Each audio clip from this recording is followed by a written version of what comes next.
મહેસાણા હવે 2 ઝોનમાં વહેંચાશે તો મહાનગરપાલિકા બન્યા બાદ મહેસાણા શહેરને 2 ઝોનમાં વહેંચવામાં આવશે।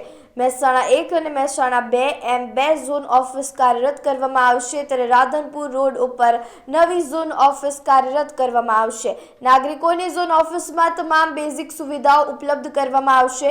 વિસ્તાર વાઇઝ ઝોન ઓફિસ બનતા નાગરિકોએ બેઝિક સુવિધા માટે મહાનગરપાલિકા કચેરી સુધી આવવું નહીં પડે, તો 11 વોર્ડ વાઇઝ તમામ વોર્ડમાં પણ બેઝિક જન સુવિધા કેન્દ્ર કાર્યરત કરવામાં આવશે। મહાનગરપાલિકામાં સામેલ કરાયેલા ગ્રામ્ય વિસ્તારમાં પણ બેઝિક સુવિધા કેન્દ્ર કાર્યરત થશે। મહેસાણા શહેરમાં હાલમાં સઘન સફાઈ ઝુંબેશ શરૂ કરવામાં આવી છે, ત્યારે મહાનગરપાલિકાનો પ્રથમ ઉદ્દેશ શહેરને સ્વચ્છ કરવાનો છે। મહેસાણાને 2 ઝોનમાં વિભાજિત કર્યું છે, જે મહેસાણા 1 ને 2 છે એ જ મેથડ લઈને આપણે 2 ઝોન ઓફિસ બનશે અને એક નવી ઝોન ઓફિસ કે જે રાધનપુર રોડનો વિસ્તાર છે, સમગ્ર વિસ્તાર એને કવર કરેલી એક ઓફિસ આપણે ટૂંક સમયમાં કાર્યરત કરશું। એમાં બધી જ સેવાઓ જે બેઝિક જનસેવા કેન્દ્રમાંથી સેવાઓ અપાય છે તે આપવામાં આવશે, એટલે નાગરિકોને મહાનગરપાલિકા બિલ્ડિંગ સુધી આવવાની જરૂર નહીં પડે। 11 વોર્ડ છે એની પણ બેઝિક સર્વિસીસ માટે ઓફિસો ચાલુ કરવાનું આયોજન છે। એ સિવાય જેટલી ગ્રામ પંચાયતો પડેલ છે એ તમામમાં અત્યારે નગરપાલિકાના પ્રતિનિધિ બેસે છે અને જે પણ પ્રાથમિક સુવિધાઓ અને બેઝિક સેવાઓ છે એ બધી પૂરી પાડી રહ્યા છે।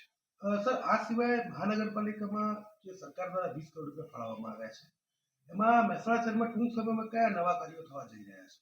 મહેસાણા શહેરમાં આપણે જોયું હશે કે છેલ્લા અઠવાડિયા 10 દિવસથી જ્યારથી મહાનગરપાલિકા જાહેર થઈ છે ત્યારે એક સઘન સફાઈ ઝુંબેશ ચાલી રહી છે।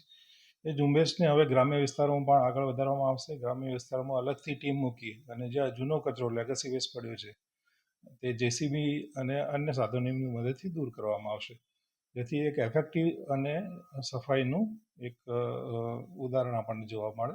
એ સિવાય અત્યારે ગ્રામ્ય વિસ્તારોના રોડનો સર્વે અમારી એજન્સી દ્વારા થઈ રહ્યો છે। લગભગ અઠવાડિયા 10 દિવસમાં સર્વે પૂરો કરી અને ટેન્ડર કરવામાં આવશે અને જ્યાં પણ રીસર્ફેસિંગ રિપેરિંગની જરૂર હોય, રીકાર્પેટિંગની જરૂર હોય એ સમગ્ર પ્રક્રિયા કરવામાં આવશે। આ સિવાય જે બ્રિજ છે કે નવા વિકાસના કામો છે, બ્યુટિફિકેશનના કામો છે, કેવા કામો થવાના છે? સિટી બ્યુટિફિકેશનમાં અત્યારે આપણે આઇકોનિક રોડનું કામ ચાલુ છે।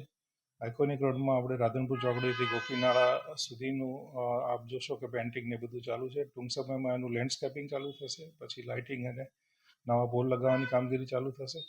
અન્ય વિસ્તારોમાં જે બાગ બગીચા છે એમાં એક નવો ગાર્ડન આપણે બનાવી રહ્યા છીએ અમૃત 2 હેઠળ।